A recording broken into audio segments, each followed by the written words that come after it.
Nama Al-Quran nyawa berpegang di rahasia dan pegang-pegang apa rahasia? Surat Al-Fatihah 156 haraf. Surat Al-Fatihah Alif Maliki menyakit Maliki itu 55. Nyawa 156 taruh Maliki na alif demi 156 huruf. Rasul mengatakan, barang siapa membaca satu haraf Al-Quran diberikan 10 kebaikan.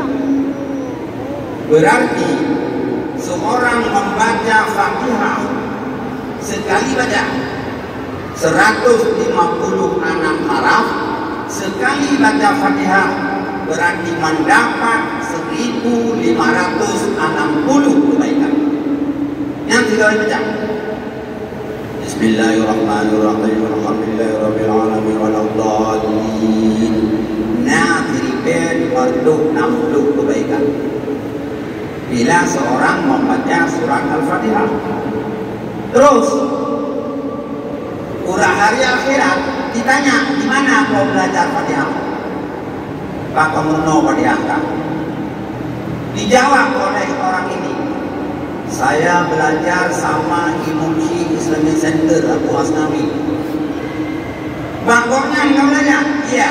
Kalau begitu, sekali kamu baca Fatihah 1560 kebaikan untukmu dan untuk orang yang mengajarmu 1560 kebaikan. Yokfi Tribel 60 kebaikan.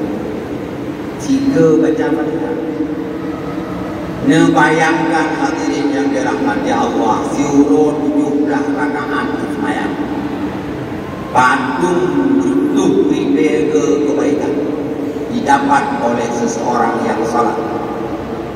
Tribel 50 60 kali 17 senang untuk tribel sedia